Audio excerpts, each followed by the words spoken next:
자, 안녕하세요. 네. 책은 90쪽입니다. 90쪽. 자, 바이어스 좀 하겠습니다. 이거는 기출이 그렇게 자주는 아닌데, 나오면 우리 쪽에서는 100%니까 어떻게 할 수가 없어요. 그래서 대부분 연구사 문제에서는 좀 많이 나오는데, 우리 쪽에서는 한때 2011년에 한번 나왔다가, 그 다음에 좀 이렇게 뭐 7급 이런 데서 나오는데 조금 없긴 하더라고요. 근데 하여튼 나오긴 나올 겁니다. 전혀 안 나오거나 이러진 않을 겁니다. 일단 바이어스라는 게 뭐냐 이거죠. 바이어스는 측정값이 있고 참값이 있어요. 그러니까 우리가 아무리 측정을 잘한다 하더라도 거기서 약간 오류가 생긴다는 거죠. 그래서 원래의 값, 참값이 있고 내가 측정한 값이 있어. 요 둘 간의 차이를 우리 바이어스라고 얘기하는 거고요. 그래서 항상 통계 처리를 할 때는 이 바이어스를 꼭 염두에 둡니다. 그래서 바이어스를 일부러 없애려고 뭐 액션도 취하기도 합니다. 근데 그 바이어스에 대해서 얘기를 하는데 바이어스는 크게 두 가지가 있어요. 자, 하나가 표본 오차. 그 다음에 또 하나가 비표본 오차. 바이어스는 오차라고도 표현합니다. 자, 그리고 표본 오차는 선택 바이어스. 이렇게 표현해요. 선택 바이어스. 자, 그 다음에 비표본 오차는 정보 바이어스. 이렇게도 표현하고 있습니다. 자, 우리 전수조사를 솔직히 못하잖아요. 그래서 전체 모집단을 다 조사하는 거를 우린 전수조사라고 합니다. 근데 솔직히 전수조사하기엔 시간 너무 많이 걸리고 돈도 많이 걸리니까 여기서 일부분만을 뽑아낸단 말이에요. 그래서 표본을 샘플링한다, 뭐 표본조사한다 이렇게 표현하는데 표본을 뽑는 과정에서 이 모집단을 대표할 만한 표본을 뽑아야 돼. 그래야지 모집단을 잘 설명할 수 있게 되는 거거든요. 근데 내가 인간이잖아요. 이러다 보니까 표본을 잘 못 뽑는단 말이에요. 그래서 이렇게 뽑는 과정에서 오는 바이어스를 우리 표본 오차 또는 선택 바이어스라고 하는 거고요. 자, 이렇게 해서 표본을 뽑았어. 그럼 이 사람들한테 설문지를 돌릴 거 아니에요. 설문지를 돌릴 때 솔직히 여러분은 가슴에 손을 얹고 한번 양심 고백해 보세요. 내가 설문지를 성심성의껏 답한 적이 있다 없다? 거의 없다. 장난삼아 지그재그로 답하기도 하고 뭐 난리를 치잖아요. 어떤 때는 뭐 대답도 안 하기도 하고 이렇게 하는 과정에서 그 대상자들한테 정보를 얻어내는 과정에서 이 오차가 또 생깁니다. 이걸 우리는 정보 바이어스 또는 비표본 오차라고 표현하는 거죠. 그래서 표본 오차하고 비표본 오차 일단 뜻은 이해해 두시고 그 다음 표본 오차에는 또 어떤 종류가 있는데 비표본 오차에는 뭐가 있는데 요거를 좀 알고 계시는 게 좋은데 일단 양이 너무 많아요. 그래서 이거를 다 하기보다는 일단 여기서 꼭 기억하실 게 여기 표본 오차에서는 뭐를 기억하시면 되냐면 버크슨 바이어스라고 있습니다. 버크슨 바이어스. 이거는 단어가 희한해서 그런지 좀 암기를 잘 하시더라고요. 버크슨 바이어스가 있고 그 다음 비표본 오차에서 좀 머릿속에 기억하셔야 될 게 호손 바이어스. 호손 바이어스. 요 두 개는 좀 알아두세요. 자, 버크슨 바이어스는 이런 겁니다. 내가 환자 대조군 연구를 하려고 해. 그럼 이제 환자를 찾아가서 이제 설문지 돌릴 건데 이 양 나 되게 열심히 하고 싶어. 그럼 이 양 하는 김에 우리나라에서 가장 큰 종합병원에 가서 환자 조사를 해야 되겠다라는 생각을 한 거예요. 그래서 이제 상급 종합병원, 예를 들어서 삼성병원을 찾아가는 거죠. 그래서 거기서 양해를 구해서 거기서 오케이 한대. 그러면 나는 삼성병원에 오는 환자들만 계속해서 이제 설문지를 보낼 수가 있다는 거죠. 근데 이 연구자들은 그래서 나는 우리나라에서 제일 큰 병원에서 조사하니까 나는 이 정도면 굉장히 좋은 논문이 나올 거라 생각하지만 이건 착각이죠. 왜?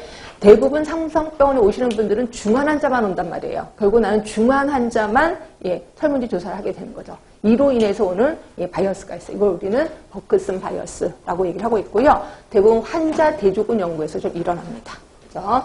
자, 그런데 비해서 호선 바이어스는 뭐냐면 호선 효과라고 있는데 이게 이제 뭐냐면요.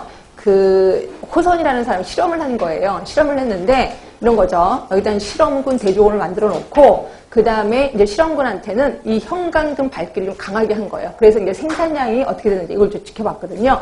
근데 이제 이 사람이 여기 이제 실험군이야. 그리고 여기다 이제 조명들을 밝게 해놓고 그 다음에 여기 연구자가 지키고 있었습니다. 하루 종일 이 사람들 어떻게 근무하는지. 그리고 이쪽도 대조군인데 대조군은 형광등 밝기를 그대로 하고 여기도 역시 연구자가 지켜보고 있었던 거예요. 이러다 보니까 사람들이 여러분 솔직히 생각해 보세요. 우리 공부할 때 아무 생각 없이 공부하는 것보다 누군가가 여기서 여러분을 지켜보고 있대. 옆에서 다 이렇게 감독원이 하나씩 다 지키고 있어. 그럼 어때요? 좋을 수 있어요? 없어요? 없어요. 누가 나를 지켜보고 있네? 이러면서 쭉 신경을 쓰게 된다는 거죠. 자, 이런 식이에요. 그래서 누군가가 지켜보면 이게 원래 의도한 뜻 외에 생산량이 증가될 수밖에 없다는 거죠. 이게 이제 우리 호손 효과라고 하는데 이거를 조금 본다는 게 호손 바이어스예요. 호손 바이어스는 이겁니다. 특히 어디서 일어나냐면 우리 나중에 배우긴 할 건데 배웠나? 자, 우리 그거 배웠었죠. 코호트 연구. 배웠죠? 네. 코호트 연구에서는 뭐라 그랬어요? 지금 건강한 사람 그러니까 노출된 사람 또는 비노출된 사람을 쭉 추적 조사한다 그랬잖아요. 그러면서 틈틈이 설문지 조사를 하거든요. 틈틈이. 그럼 설문지 조사하면 설문지 내용이 똑같단 말이에요. 그럼 한 달 전에 설문지 한번 훑어보고 2달 전에 한번 또 보고 하다 보면 나름대로 학습 효과가 있단 말이에요. 그래서 정답을 때리게 되는 거예요. 내 원래 상태를 제시하는 게 아니라 이런 게 좋은 건가 봐. 그래서 좋은 걸 때리게 된다는 거죠. 이걸 우리는 호손 바이어스라고 하는 거야. 그래서 이거는 정보 바이어스에 속하는 거 이해되실 거고 이 두 개만 일단 가장 큰 거 두 개만 좀 기억해 두시고 나머지는 책을 보면서 이제 뜻을 이해하시면 될 것 같아요. 자, 책은 90쪽이고 선택 편견 있습니다. 자, 선택 편견은 거기 보시면 연구 대상을 선정할 때 자, 각 개체가 동일한 확률로 연구 대상으로 산정되지 않고 어떤 특정 조건을 가진 사람들에게 뽑힐 기회가 편중되는 거. 이럴 때 우리는 선택 바이어스가 생기는 거죠. 자, 여기에 버크슨 바이어스입니다. 병원 환자를 대상으로, 즉 환자 대조군 연구에서 발생하는 바이어스다. 그래서 특정 병원에만 한정해서 뽑을 때 해당 병원의 특성에 따라 더 중한 대상자가 올 수도 있고 또는 반대로 덜 중한 사람이 내원할 수도 있다는 거죠. 이걸로 인해서 오는 바이어스를 우리 버크슨 바이어스라고 표현하는 거고요. 그럼 이걸 없애려면 어떻게 해야 돼요? 여러 등급의 병원을 선택하면 되겠구나. 이렇게 보시면 되겠지. 자, 그다음부터는 요 단어만 갖고, 왜냐면 대부분 문제 중에 이 보기 중에 단어는 나올 거 아니에요. 그래서 이 단어만 갖고 이게 무슨 뜻인지 유추를 좀 잘 하시면 될 것 같아요. 자, 그 다음에 이제 선택적 생존 바이어스라고 있습니다. 자, 이건 말 그대로 생존 바이어스야. 살아있는 사람을 대상으로 뭔가를 했다라고 보시면 돼. 그래서 대부분 치명적인 질병을 할 때, 그러니까 치명적인 질병을 조사를 할 거예요. 그러면 치명적이라는 거는 결국 그걸로 인해서 죽은 사람도 꽤나 있다는 거죠. 그래서 원래 죽은 사람하고 산 사람을 다 같이 조사를 해야 돼. 근데 이미 죽은 사람은 어떻게 할 수가 없잖아요. 그래서 살아있는 사람을 대상으로만 조사를 하게 된다는 거죠. 근데 솔직히 치명적인 질병이라 하더라도 그 사람은 살아남았다는 거는 그 사람에게는 치명적이 아닐 수도 있다는 거죠. 네. 그래서 그걸로 인한 바이어스가 생기는 거죠. 이걸 우리 선택적 생존 바이어스라고 표현하는 거고요. 자, 이거는 단면조사 연구하고 후향적 코호트 연구에서 흔히 발생이 될 수밖에 없습니다. 살아있는 사람을 대상으로만 설문지 조사를 하게 되는 거니까. 자, 그 다음에 추적 관찰 탈락 바이어스. 자, 이거는 중도 탈락자예요. 중도 탈락자면 어디서만 일어날까?